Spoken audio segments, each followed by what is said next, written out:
Well, hey everybody, welcome back to the channel. Today I'm going to be sharing 20 meaningful gifts for the minimalist in your life. The person who maybe you can't even decide what to possibly buy for them, we're going to cover some ideas today. Now, of course, the best way to go about buying anybody a gift is usually to ask them what they want or what they need, but I understand for some people that can kind of remove the fun, and maybe you want to buy something that's a little more of a surprise. Or maybe the person that you're asking doesn't really know what they want, and so they're not helping you out with any ideas. These are going to give you some really core ideas and some themes that you can work off of in order to purchase something that would be valuable and meaningful to that person. I'm personally a huge fan of maintaining an ongoing gift list or wish list throughout the year for yourself, for your kids if you have kids. I just think that it's a lot easier for you in maintaining the influx of stuff, but also for the people who are buying things for you or for your kids to make sure that they're buying something that you would really enjoy having. I share some really cool ideas on how to go about that in this video on how to stop receiving stuff you don't want.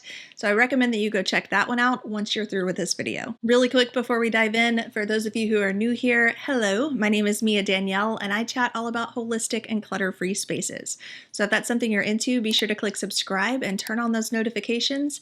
I release new videos every Tuesday. All right, let's go ahead and dive in. You're going to see some common themes in these ideas, and I'm going to try to remember to tell you why I think that some of these ideas are really great, meaningful gifts for minimalists because they fall into one of these categories. Okay, so one of them is quality. I feel like really good and meaningful minimalist gift ideas are more about quality over quantity. So for example, maybe you could buy somebody a whole giant pen set for $20 that comes with 50 pens in it, and you might think that that's a better purchase for somebody than a really high quality set of 4 or 5 pens. I would say that that's probably not the case for most minimalists. Most minimalists are going to look at the quality over the quantity and might even shy away from some of the extra quantity items because it can become excess pretty quickly. Another thing is versatility. If you can use one item to cover multiple different needs, then that's really going to help you to keep down the clutter in your space. And that is definitely a core value for myself and for most minimalists out there, keeping the versatility up so that you can keep the amount of clutter down. And of course, you're going to see some consumables and some non-physical items. So just keep your eyes open. It may not be that the exact material thing that I mention is the perfect gift for the minimalist in your life, but that the meaning and intent behind it is. So let's start off with something simple and consumable like a quality candle. Now, I say quality candles. Yes, you can go to your local grocery store or Fred Meyer's or Walmart or dollar store or, wherever you happen to go frequently, and they will likely have tons and tons of seasonal candles to shove in your face. Those aren't the kind of candles that I'm talking about. Those are the kinds of candles that we're all presented with regularly. But the person that you're buying a gift for likely isn't finding the time to frequently go to places like artisan shops or farmers markets or areas where you can find and buy really high quality candles. So even having one or two just really delicious, high quality candles can be an amazing gift that they won't forget. Along those same lines is high quality artisan or handmade soap. I got these actually, I think it was last fall at the farmer's market. I bought a whole set of them and I've been using them all year. They last so long, but they smell delicious and they look like little desserts. So I think that they're just the coolest thing. I really enjoyed getting them. I bought them as gifts for other people and they seem to really enjoy them as well. They're consumable, they're high quality, and it's not something that you can really find at your local store. It takes a little extra intent and thoughtfulness to go out and pick these out for somebody. Number 3 is homemade consumables. Yes, homemade gifts can actually be really cool. So I've shared some on Instagram and I believe here on YouTube about the Simply Earth essential oil kits that I've been messing around with. So I've made myself like some bath bombs, some like rub-on chest cream that smells really good and is infused with essential oils, and probably one of our favorites was that it came with this little hot stone for a hot stone massage with a recipe on how to make essential oils. We loved this so much that we went out and bought an entire hot stone massage kit, which we probably use every other night. Anything that you're really into and you have a craftsmanship of making, things like that shouldn't be overlooked whenever it comes to giving somebody a really meaningful gift. Which brings me to number 4. I would be remiss if I didn't bring up essential oils themselves because they check so many of the boxes for minimalist gifts, right? They are consumable. They're versatile. You can use them for so many different things, from cleaning products to bath products to just changing the scent inside of your bedroom. And they're sustainable. So they're healthier, they're organic, all of that good stuff. Now, it is one of those things that you can collect too many of, I think. They can become clutter. So you kind of want to know your audience, know if it's somebody who maybe only has one or two essential oils that could use a little more of a blend, or if there's somebody who enjoys essential oils at all. But if they're into it, it can make a great gift. Number 5 is quality fabrics or basics. It's not very often that people will take the time to invest in high quality fabrics for themselves. This one cashmere hoodie is very simple. And I think that that's another key too, is especially if you don't know somebody's exact style, getting them something that's very basic, very simple, but very versatile and can be used in a lot of ways can be great when it comes to minimalist gift ideas. You could invest in some cashmere socks or high quality undershirts that are going to last a really long time and aren't going to get all pilly super fast and change sizes, or a simple hoodie, like things like that can get overworn and they can get used up quickly. For a lot of people like me, PJs are huge, and getting a set of really high quality PJs that are going to last is really a treat, and not just for me, but for so many people out there. Now, I feel like when it comes to Christmas gifts, pajamas are kind of like a regular, almost expected thing, but a lot of times it's like, holiday themed that they're only going to wear for a couple of months, or it's really just cheaply made because it was an afterthought, like, well, we get them pajamas every year, so let's get them these $10 pajamas. So that's not exactly what I'm talking about when I'm speaking about meaningful minimalist gift ideas. Remember, we want to be looking at quality over quantity. Now, number 6 may just be me, or it may just be a certain subset of people, but I am obsessed with house slippers. Because I wear them every single day, they do get worn down pretty frequently. So I personally think that an amazing minimalist gift idea is a really high quality set of house shoes or house slippers. Again, it's kind of like socks or undergarments, something that's going to be needed for the people who actually wear them regularly. It's going to be needed more frequently than once every couple of years because they get worn down so quickly.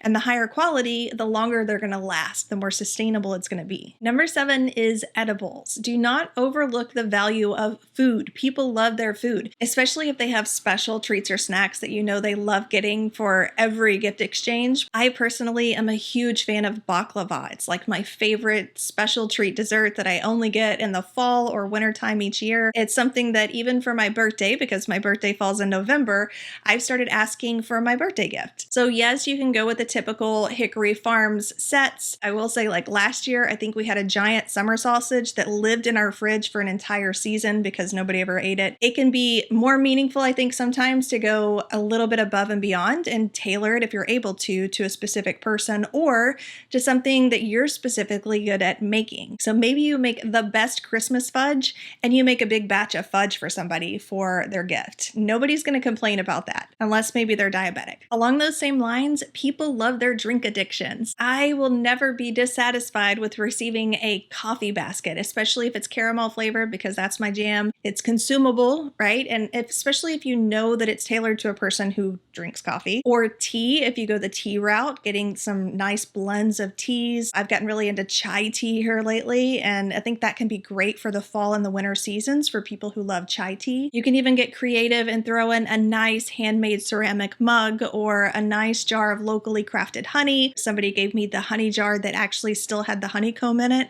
and I thought it was the coolest thing. The only time I've ever received something like that. Number 9 is another one of those know your audience type of gifts, but it is a journal or a book. I am personally in love with journals. I really love using them. I love doing bullet journaling and creating my own spreads.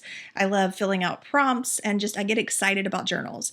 And I know I'm not the only one. It tends to be a common theme in the minimalist community of bullet journaling or just using journals in general. It's a very mindful practice. Of course, when it comes to books, you want to make sure that you're getting them a book that they would actually want to read, maybe something that is a part of a series that they're already into and that you know they already love. So books and journals are physical items, but they could also be considered consumable depending on how the gift receiver uses it. So definitely there are people who do collect books and it does become a source of clutter for them. On the other hand, they can be an experience because of the stories in them, or just the act of going through the process of mindful journaling or creating spreads. Those are experiences. So it's more than just having something to look at sitting on a shelf. If books are a little too physical and heavy for the person that you're buying for, you can always consider number 10, which is an Audible book or an Audible gift card. Number 11 is a massage or spa treatment. I received one of those a couple of years back to a local spa called Dragon Tree, and it was amazing. I can tell you that the few high quality massage or spa treatments that I've had in my life were definitely memorable and were definitely meaningful. Number 12, also under the experiences umbrella, is a staycation or a trip. This can, of course, get really expensive, but it doesn't have to, especially if you're talking about a local staycation. You're not necessarily buying train tickets or plane tickets, but maybe just a little bit of a retreat to a local Airbnb with some kind of a cool theme, or maybe a night away at a holistic spa resort, so you can get really creative with it. You can look at Groupons and see who has some special discount codes going. And that, again, is a non-physical, definitely memorable experience. Number 13 is a non-physical gift idea that I almost never hear mentioned. In fact, I don't know if I ever have heard it mentioned before, but I feel like it's a really good one, and that is services. So gifting somebody maybe getting their car detailed, or some kind of pet service, pet grooming, pet walking, pet sitting, something like that would just help them out. I remember one year my parents bought my grandma an extended appliance warranty that covered all of the appliances in her home, and so they got her a 1-year coverage for basically an insurance policy for all of her appliances. And that was her gift for that year. It was a meaningful gift that was tailored to her and her needs. Number 14, because I will never shut up about this, is a high quality water bottle. These things have been on my gift list for years, or on my recommended gift list for years, because they cut down dishes, right? So they help to keep your space clutter-free. They give you less work to do, and it's just really convenient and keeps you hydrated. I would say water bottle falls under the clutter reduction category. Number 15 is tickets or admission. This obviously falls under the experience category, and it can definitely be a meaningful gift. We're talking concert tickets, comedy club tickets, train rides. It could even be admission to a local festival or event, or a local vineyard. Number 16 is a restaurant certificate or gift card. I'll tell you, Matt will never turn his nose up to a Chipotle gift card. Those are beloved around here. He gets one for just about every birthday. For me and my oldest daughter, we love coffee shop gift cards.